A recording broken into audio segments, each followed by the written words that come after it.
tous azimuts. Peuple congolais, il est temps de nous lever, de nous serrer les coudes et d'agir pour défendre notre patrie, notre intégrité territoriale et l'intangibilité de nos frontières. La République démocratique Batela Ekolo, Bendele Koyate.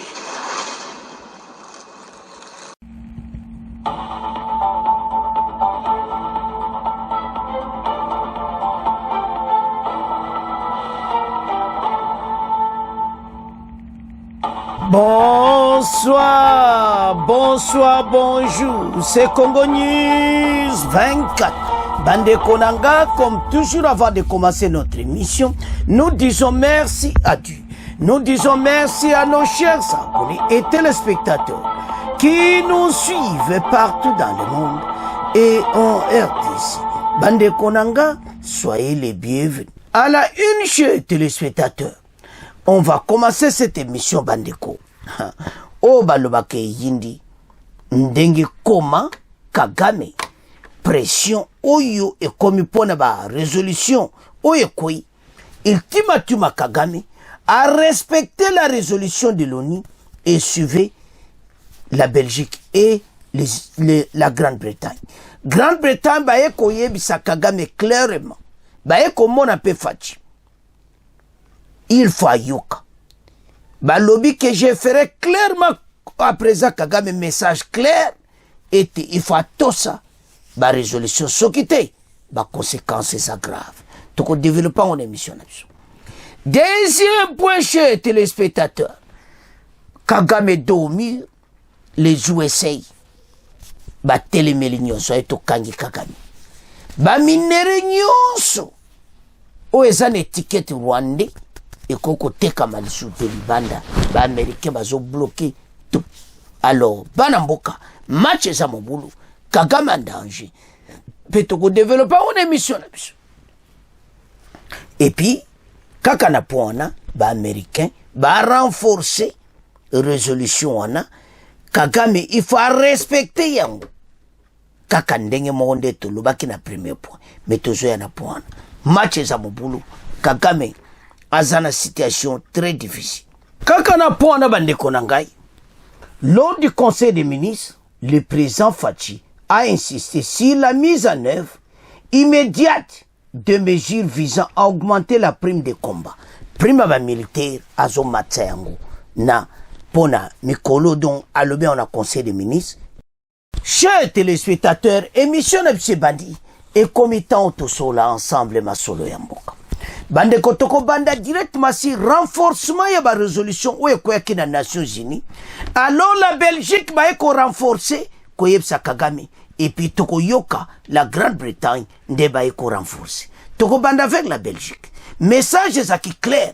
Ba yebsi Kagame et il faut yoka otosa oyo ba résolution oyo elobami. Sans que autocité les conséquences sont graves. Alors Belgique a zaki clair. Toko kata nyonso oyo ba programme oyo Union européenne va préparer pana yo et puis oyo mbongo ba pesa ko pona Mozambique tout bazako kata. Alors Kagame a retiré ba soldats immédiatement et puis ba yo kata te kazo ko coopérer le suna ba M23. Match za mobulu. Kagame azo kanga ba bagage ko quitter Goma na Bukavu immédiatement. Mais situation est grave parce que bananga soi-disant makambo tout ba bongisa ensemble et comme pe na problème parce que programme na bango na Kagame ezalaki ke ba continuer marche na bango ba banako ko yiba ba ressources ensemble côté ensemble mais match ko côté mobulu. Et le côté sabino que ba décision est quoi. Nous devons remercier la démarche nyonso oyo administration ya président Félix Bassal, spécialement ministre des Affaires étrangères. Maintenant la Belgique a zaki clair et pas Kagame. Olinga ti tosa yango. Mais tant que zolo bande ko toko tiela bino, le ton oyo Maxime prévoit zolo ba, ezam to mokonga indo na zo mona Kagame donc on l'a lâché. ces messieurs c'est fini batiki c'est vrai et ça souma quand qu'on gauche droite Kagame a commis dans une situation très difficile, je ne sais pas comment il va s'en sortir. Son problème maintenant, ndenge nini akobimisa basoda na ye. Ndenge nini makama yokana ba M23 kope kufina nzela. Alors, situation commis nango à l'immédiat atosa oyo ekoi. Mais tonga na yoki atoko tiela bino, oyo ba Belge bazolo bana Kagame. Toyoka yango te. En public. Et puis, la conférence de presse. Mais Kagame a un problème sérieux. Et ça m'a kamutoto tangi.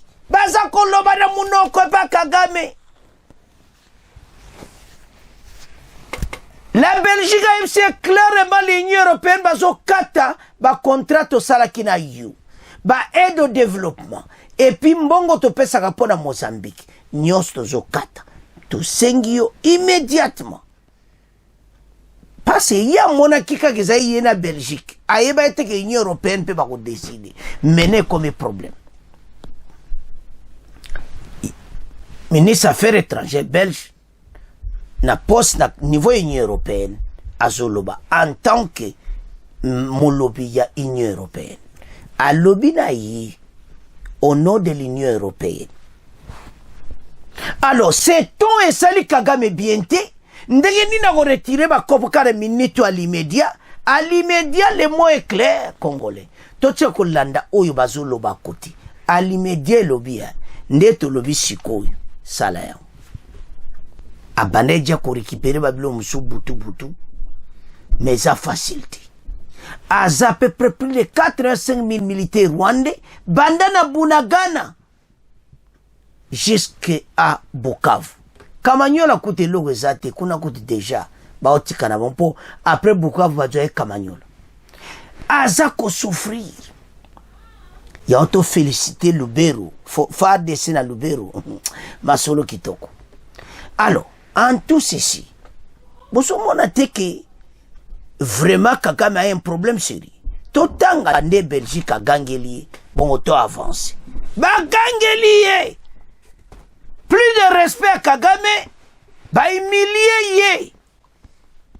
Ton anangana yokate, mais toko yoka yango awa.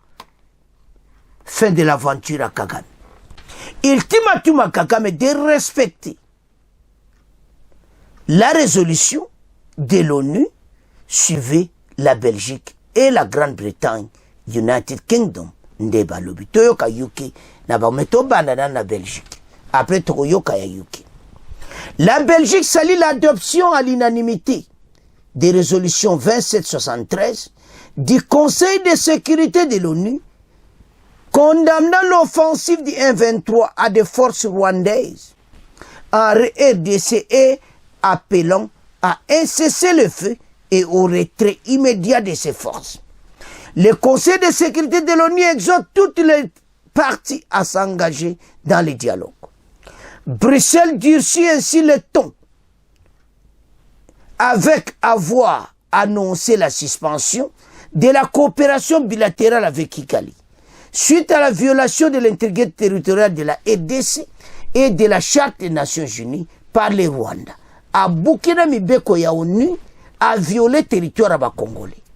La Belgique s'est exprimée clairement pour une approche plus ferme à l'égard de Kigali, étant en train de faire la revue de l'ensemble de son programme bilatéral, a affirmé le 18 février Maxime Prévost. De son côté, l'Union européenne convoquait vendredi l'ambassadeur du Rwanda à Bruxelles, enfin exiger des explications sur le rôle du pays dans la déstabilisation de la région. Jeudi dernier, les États-Unis ont annoncé des sanctions contre James Kabarebe, la retraite du ministre de la coopération régionale, ainsi que Laurence Kanyuka, porte-parole du M23, pour les rôles au conflit. Mais Toyoka, Tonwana, Tolanda, Moloberi à l'Union européenne, Toyoka, ministre des Affaires étrangères, il y a Belgique, Maxime Prévost, Ndenga Yindis, Tolanda. Il serait par ailleurs naïf de croire que nous sommes isolés et que nous soyons le seul pays qui souhaite prendre des mesures. Je note par exemple que le groupe international de contact dont nous faisons partie avec les États-Unis, la Grande-Bretagne, la Suisse, l'Allemagne, la France, les Pays-Bas et d'autres encore, a pris une position très ferme vis-à-vis du Rwanda hier dans son communiqué. Hier, toujours, des voix se sont encore élevées, y compris de pays africains, au Conseil des Nations Unies pour dénoncer la situation et appeler à une réaction de la communauté internationale. Tout ce dossier sera traité, à ma demande, au Conseil Affaires étrangères de lundi prochain, où nous cherchons à avoir une approche collective. J'y défendrai à nouveau l'importance de prendre des sanctions individuelles, de suspendre le dialogue sécurité-défense avec le Rwanda, de suspendre le mémorandum d'entente sur les matières premières critiques ou encore de suspendre le financement de l'armée rwandaise au Mozambique. Yindi tolandi biso nyonso ba Belgique ndenga lobi au nom de l'Union européenne. Na makamba Mozambique mbongo Kagame alia kambalo yo pena koyoka yango. Mais azotosa bango sikoyo. Il a commencé. Et loko nyonso akosala secrètement et kosimba lisusu te. Parce qu'il y a une délégation, il y a SADC, na EAC, il y a un chef d'état-major, va permettre bon couloir humanité, va tambola, kotala ceux qui va force oyo, va quitter ou pas. Il a un problème sérieux, monsieur Kagame. Chaque chose a sa fin, ma kelele azaye kotia, et comme na suko. Ambassadeur na bango a le bas regretté, mais résolution wana bandimi yango. Parce que il y a États-Unis, il y a Nations Unies, je m'excuse, il y a ONU, et ça d'abord un. A bouki charte à Nations Unies. A violé l'intégrité territoriale à un autre pays. C'est la même chose au Poutine à Sarakina Ukraine. Kagame a une situation très grave. Bandeko bakotuna. Pourquoi batika qui est temps on sur la décision ce vendredi? Chaque chose a son temps, mais bazaï kota la mouvement Kinshasa. Comment Kinshasa ko réagir? Comment président Félix a ko réagir? Taba botoli Goma na Bukavu. Basel dans 2 jours leki. 3 jours leki. Babi awa match baby nango président Félix azaka na positionné wana kaka donc soit ezate aller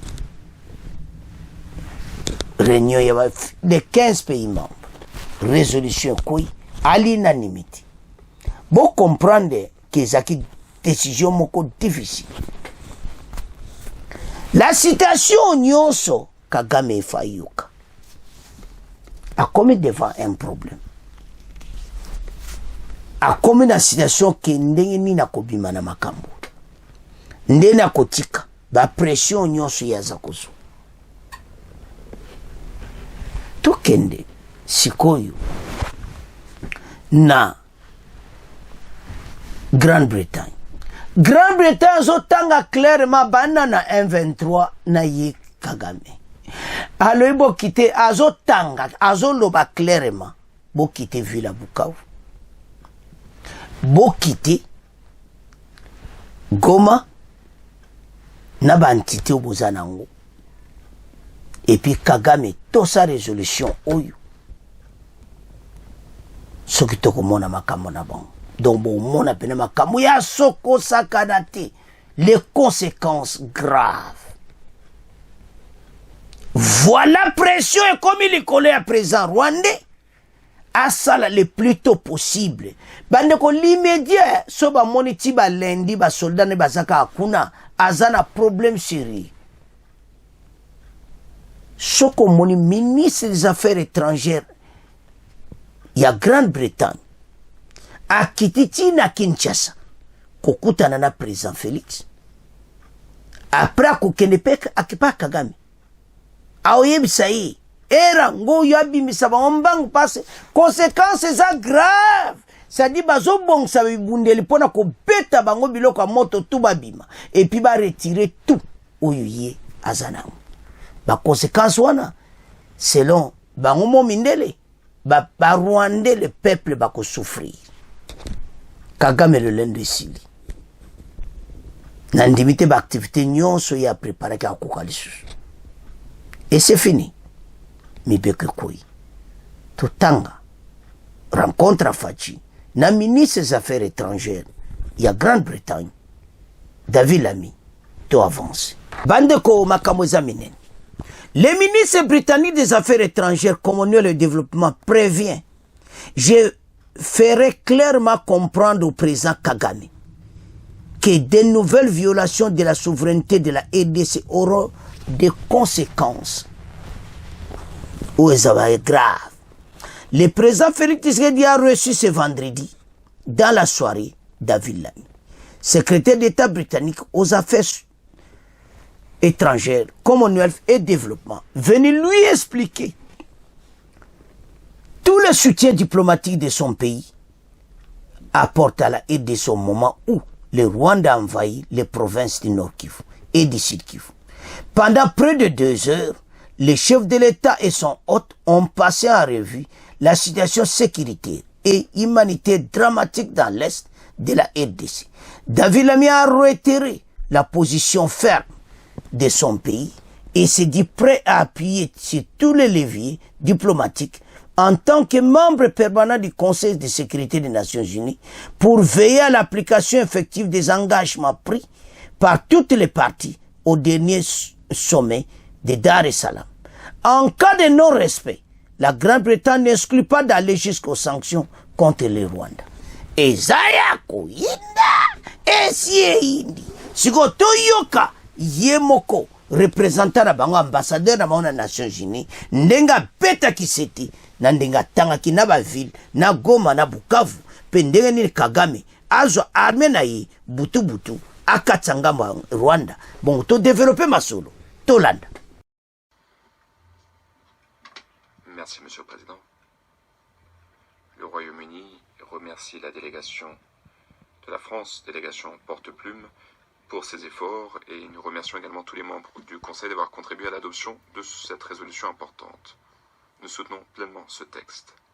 Nous espérons que cette résolution contribuera de façon positive aux efforts diplomatiques dans la région, notamment le sommet de la CEA et de la SADC qui a récemment eu lieu. Nous espérons que cela permettra de mettre un terme au conflit.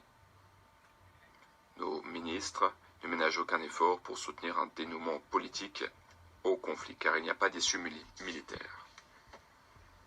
Monsieur le Président, les violations auxquelles nous avons assisté ces dernières semaines dans l'Est de la RDC sont absolument inacceptables. Cette résolution, aujourd'hui, envoie un message clair. Ces violations doivent cesser. Toutes les parties doivent s'engager sur la voie du processus politique dirigé par l'Afrique. Cette résolution stipule que nous avons besoin d'un cessez-le-feu, ainsi que du retrait du M23 des villes de Goma et de Bukavu. Nous exhortons fortement le M23 à cesser immédiatement les hostilités. Aucun État membre ne doit faire obstacle à cette résolution. La résolution stipule également que le droit international humanitaire doit être respecté et qu'il faut également respecter le mandat de la MONUSCO. Et surtout, la résolution stipule clairement qu'il faut respecter la souveraineté et l'intégrité territoriale de la RDC ainsi que la charte de l'ONU. Nous soutenons l'appel lancé par cette résolution pour que toutes les forces de défense rwandaises se retirent du territoire congolais. Nous appelons les parties à pleinement respecter cette résolution. Sinon, ce Conseil devra envisager d'autres actions. Je vous remercie. Précis. 1-23. Kité, Bukavu, Goma, ba territoire wana, Bokende. Bwana place oyo nanga aza kolela. Nanga okende wapi? Nanga okende wapi? Et pas banaki mouvement na Nairobi, kuna président Ruto, parlement bazolo ba clair makatala bato yo memaki o babande mouvement awa. Ruto aza na problème. Kagame na nanga ba décision za en cours. Les autres là sont des Rwandais. nanga mena za position qui est congolais sika ko sala ndenge Kinshasa condamné à mort mais azo luka ndenge nini akukutana na président Félix situation nange comme difficile azo kende na Nairobi bolandi wana balobi clairement ba force rwandaise Kagame soka kitete alobi yemoko ko lobana en face que ba conséquences ça grave azo ke kumona Kagame donc asale la ndenge Nations Unies bakati bande ko soko ni akati résolution saliti Kagame omona makamu na ye mais ezo sala pasi na ba peuple né rwandais ba innocent régime moko nga na yebiti soki Rwanda zai na président lokola ba Ibiarimana ba président moko ataku di Ibiarimana bo nyonso o président moko azo comprendre pe o azan esprit shoti ya kolakisa président ndengona soki tozali nde Burundi aza mais est wana tozako makamutu eza propre mais façon Kagame azo laksa penoyo kaka criminalité koboma on a tué par balle sotale ba jeune ba bomina na Kivu na Bukavu mais mawatro ba tué bango comme ça des jeunes des enfants l'armée terroriste ba décision nyonso ndeto la na si président Félix a lobina ministre affaires étrangères britannique ndeto landi wana clairement eti bazali ba congolais te bango nyonso c'est un groupe terroriste bazo terroriser baza pena donde Kagame loka bo boma bo exterminer ils exterminent les Rwandais o nyonso zana face à toute cité bolongolaye ba Rwandais utu nyonso wana zo considérer ba FDLR azo boma situation est grave maintenant comment ces messieurs à s'en sortir na bakambo na FDLR na inevite so akenango wapi voilà ndenge dossier comme Kagame a un problème sérieux ndenge ni na koko manye makambo oyo pendeni akoko expliquer makambo oyo bale bakisi yinda kaka akome na problème sérieux voilà ndenge makambo ekomi wana ezalaki première partie tolandi rencontre à Fachi na ministre affaires étrangères britannique tolandi biso nyonso message à l'Union européenne clairement par ministre affaires étrangères belge alors toke na deuxième point na biso bana mboka deuxième point o balobaka e yindi les États-Unis Kagame do au mur les Américains batie pression na ndenge okasakanati makambo nyonso balobi ke yemo ke Américain bakoti na Jessico tozomona Trump administration na yende nite basa ba nyonso nde mon message ezaki na mesa bayebi dossier tout ba Américain mena bake au-delà ya ba sanction ba pesa ki kaberi be mena oye koilelo minere nyonso o eza na étiquette Rwandais ekokoteka malisusu te bakosomba yango te na ba partenaire nyonso bo nyonso bazali banda donc Kagame na ba kolta na ye etuli Kagame ngo batura mais combien de sacs mais c'est le présent ndenga pesa ika combien otosaka na do ba 100 sacs wana ezana onkawana oh bazuite nini oh mais ba Américain ba bloqué oh o batiango na statue rouge ba minere nyonso na ba zone occupée o ezo bima kote wana tout eza na statue rouge na yemo Kagame atie di étiquette à partir à Rwanda statue rouge donc eza na nzele ko lekati Américain ba yepwani bazolo babo. Ce que tu comprendre, ba Congolais bo comprendre maintenant que bango ba somba kayango. Ba yebi na place tekamaka. Tala, ezali solo mon clair. Au moins ga jeune mon opes exemple mais la banque Diamba. Jamais yopo yeba place ba tekaka Diamba wana, il faut ana clique na bango. La même chose. Yango tina. Ba yo comprend moi que président Félix a sa sage pourquoi. Naminique. Fatia Yusombozala. Si vous vous taisez. C'est lui qui s'était dans la situation en bouille. Aux olobi le côté. C'est-à-dire, aux accomplices ya makambouana. Ba Américain ba monique comme étant. Kompo to sakina Kagame foari et rêve parce que Kagame rêve c'est bango na nenga mabe. Bon comprendre.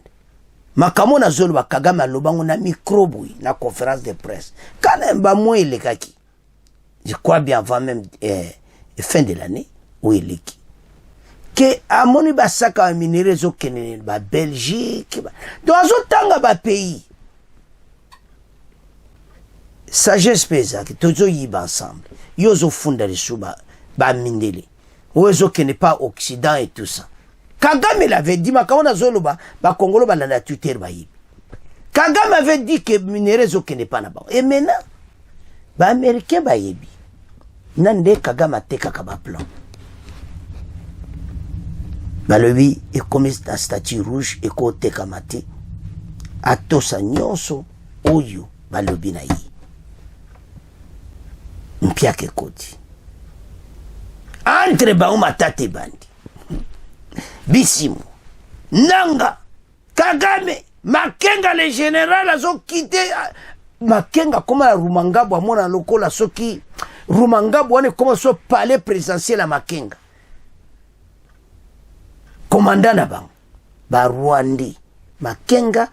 Jwaka bisaka na yo. Zonga na armée rwandaise. Kandengo sawana. Na batu no bokiti.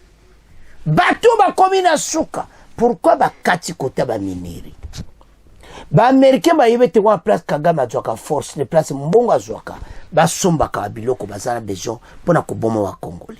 Ba Américain ba kati kote wana ba mineri statue rouge. Et on est allé plus loin. Boko yoka Américain je crois mais européen zoloba sur entrée à G, il y a des sanctions américaines. Des sanctions, des sanctions minérales na statue rouge. Il y a James Kabarebe. Bah toucher bah poignon sur pour qu'on détruire Rwanda.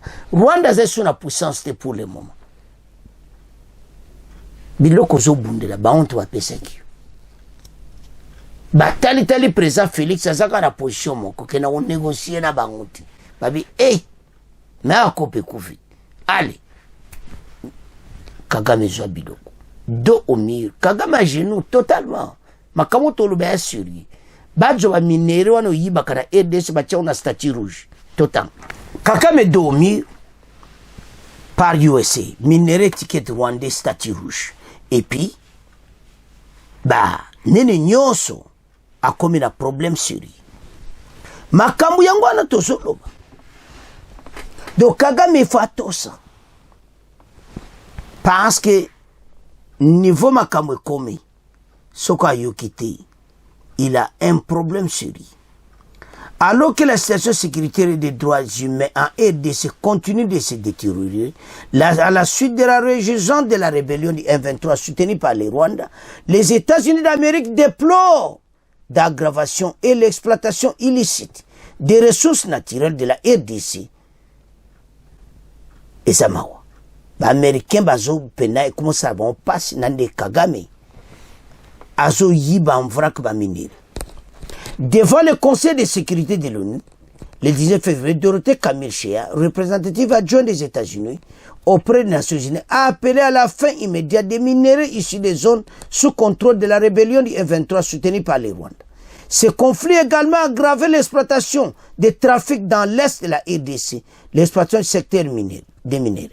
de nombreux minéraux dont l'objet de contrebande à l'international, y compris à travers les pays voisins, nous exhortons la fin immédiate de l'achat des minéraux dans les zones contrôlées par les 1-23. Bande Konangai, Kagame, Mayele et Sili, qualifiés des zones rouges, a déclaré la diplomatie américaine au cours de cette séance consacrée à la situation sécuritaire de l'Est.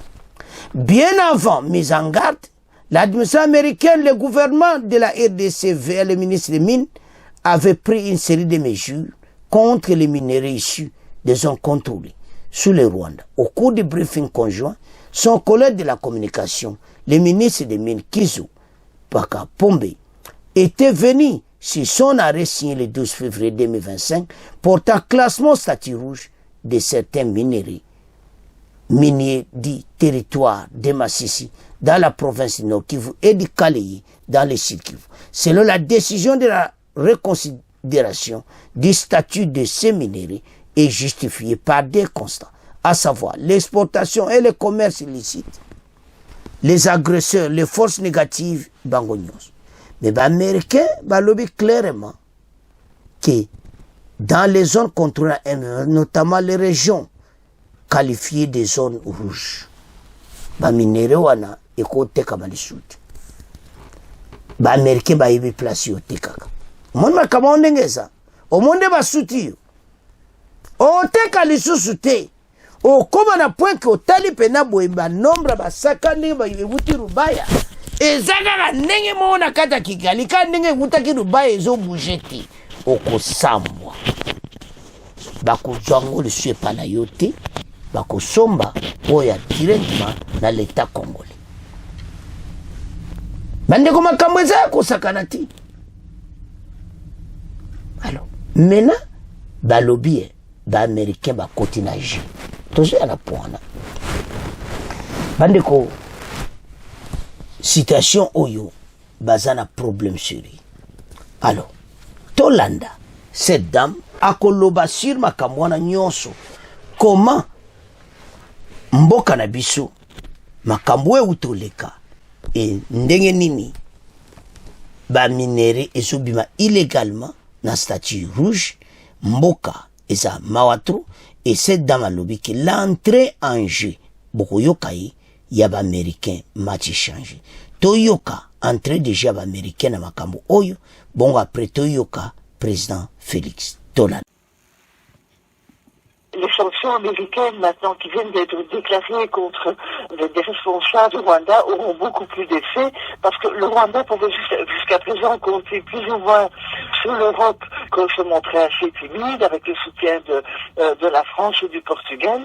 Mais si maintenant les États-Unis basculent, on entre dans une autre phase, quoi. Il y a eu des décisions de la sous-région qui ont été même saluées par les autorités rwandaises qui peut avoir, disons, les moyens pour les mettre en application? Ça c'est évidemment la grande question. Je pense que l'Union africaine a plus le titre privilégié toujours ce qu'elle appelle le dialogue. C'est évidemment la meilleure solution, mais pour l'instant, Kinshasa ne veut absolument pas entendre parler de dialogue. Il estime qu'ils sont allés jusqu'au bout et que ça n'a rien donné. Donc ils sont terriblement très intransigeants. Et par ailleurs, le M23 continue sa progression militaire au-delà de la ville d'Ouvira au sud Kivu. Il continue, donc je ne vois pas très bien où se pourrait se situer le dialogue. Mais moi j'ai l'impression que maintenant, un joueur beaucoup plus lourd, c'est-à-dire le shérif américain est entré en jeu. On va voir ce que ça va donner. Alors, bandeko tolandi cette dame, alors bien entrée ya américain en jeu, na ba sanction nyonso, ezomona clairement été maintenant Kagame akokoma na situation sérieuse. Nde tolandi wana. Entrée de jeu na bongo za kosakana te. Malgré bazobanga ba sanction, Kagame azolo ba clairement ba sanction andimité ko aussi sa makam oyo eza façon à ko échapper. Mais maintenant la situation a comme nango est comme très difficile. Soit comme le babongo azo mona ki pasa iki ba sanction zo ko elai à moins que situation comme difficile. parce que mena ba minere na koteka ondeni ba américain bazo pesa ba sanction direct pour casser Kagame akoma penati na suka genou. Bon comprendre que ba minere au juju ya Rubaya ba sac nyo se kati Kigali et comme na Kigali na dépôt ba sac bande vana kezo bougite. Allô, oui c'est quoi, mais ce sont des minéraux rouges. Oh Kope Koufi. Allô, c'est Kigali, oui mais c'est les minéraux rouges. Oh là là, wana Kagame atali gauche atali droite abeti loboko na mesa abi me bato babominga Kagame ajino ja sumbongo za kozo e yango nde muti ko créer ba omena querelle na bananga tout ça ba yo ka soute mais zo comme na point que ba M23 ba ko si ba luka sauvetage mena tu sais qui bino tala makambo yo bata PPRD na batonomi bakendeki kuna tala kopi na bino na PPRD na basango tout le monde ba kopi na bino ekufi boyeba kaka est on est occupé pour la libération ko bango bazokende fa desa zo ko remplacer na Goma ba konzi gouverneur se ko va na Goma aéroport na Goma ko fungama makamte zo zongo ba activité normale Bukavu bango tout bazobima to lande ngone mission pression ba américain ne za tellement makasi bazo tia gêné comme tina ba planter kaka comprendre que li gablo ba botoli place Kagame lia kana batunai ba projet Kagame ko sala Formule 1 cours ya motorsport auto mona ka Formula 1 wana ezo banda yazo salnga sala yango comme nyoso ba Kagame ba projet kufi ba kaseye kara munene ko yana ba kolta mbumbuna ndenge zawana stock wana tia oteka ngoso na $20 na éviter les sacs azana problème mutango somba zati. Alors Rubaya oya bomi ba kolta Rubaya oya zo yiba stock etondi a komi na problème sérieux. Kagame mena seule solution na ye komi atosa soko atosi et si la bimisi batunaye les bisons to vendre masulu le kola ba secret bimi tozo kangama dusutu mais l'autre est ça konzi et comme étant tozwa en force mais na sepeli to comme na po na suka fatia juba mesure nécessaire dans conseil des ministres sol ya ba soda décision président Félix Azui sol ya ba soda nyon so ba futa siko yo non lo bakaka ministre affaires étrangères ministre ya défense moi d'invite.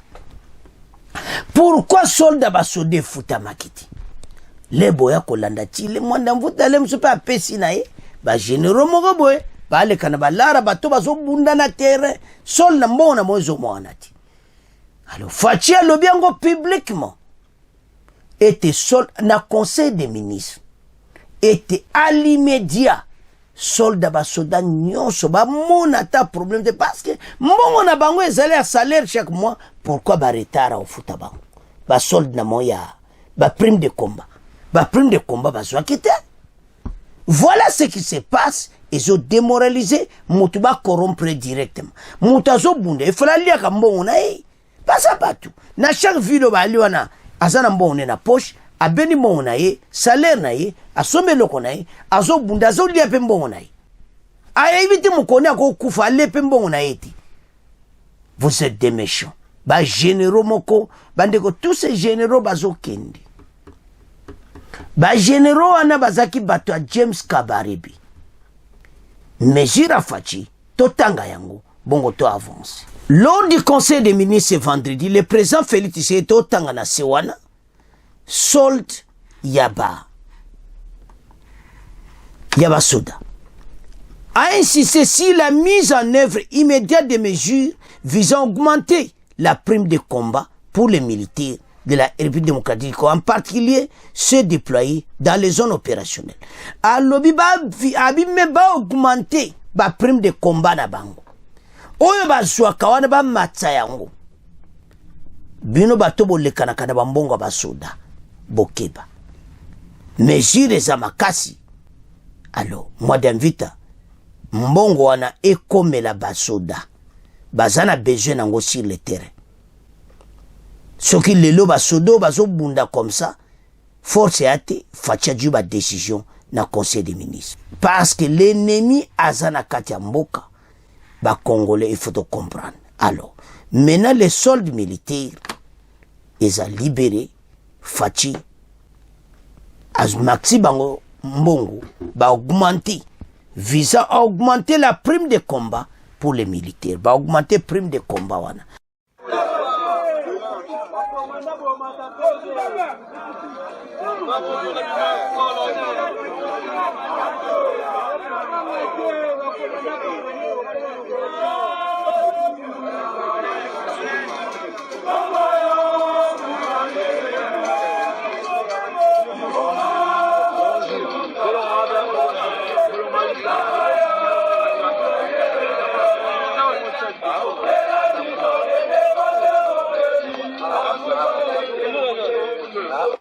Siko mbongo wana bazwa yango bino bato bozo yibaka bambongo ba soda botika faci ye wana matisi na conseil des ministres amati ba prime na bango et puis solde na bango mbongo na bango liboso déjà il faut pesama alinga yo kata réclamation mokoti.